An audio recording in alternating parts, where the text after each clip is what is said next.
బంగ్లాదేశ్ లో ఇస్కాన్ ప్రచారకుడు చిన్మయ్ కృష్ణదాస్ ను అరెస్ట్ చేయడం భారత్ లో కలకలం రేపుతోంది. ఈ అంశంపై AP deputy CM Pawan Kalyan స్పందించారు. కృష్ణదాస్ అరెస్టుపై అందరం కలిసికట్టుగా పోరాడదామని చెప్పారు. బంగ్లాదేశ్ లో హిందువులను లక్ష్యంగా చేసుకున్న తీరు తనను తీవ్రంగా కలిచివేస్తుందని అన్నారు.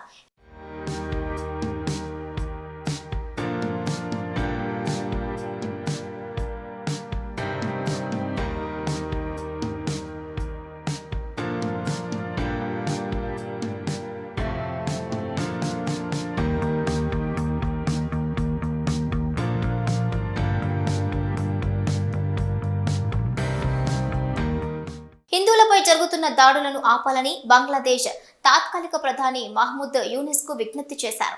బంగ్లాదేశ్ ఏర్పాటు కోసం భారత సైనికులు రక్తం చిందించారని, ఆనాడు బంగ్లాదేశ్ విముక్తి కోసం పాకిస్తాన్ తో చేసిన యుద్ధంలో దేశ వనరులు ఖర్చవడంతో పాటు మన జవాన్లు ప్రాణాలు కోల్పోయారని అన్నారు.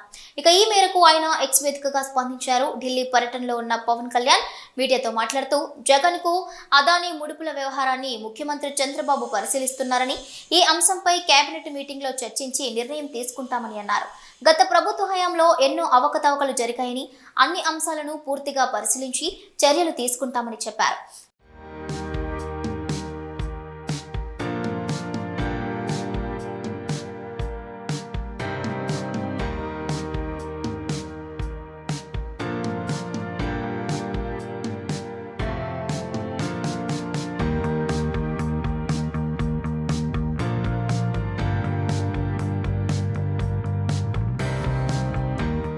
మన రాష్ట్రం నుంచి అక్రమంగా తరలిపోయిన ఎర్రచందనాన్ని కర్ణాటకలో పట్టుకున్నారని, అలా పట్టుబడిన ఎర్రచందనం విక్రయంలో మన రాష్ట్ర వాటాపై కూడా నిర్ణయం తీసుకుంటామని తెలిపారు.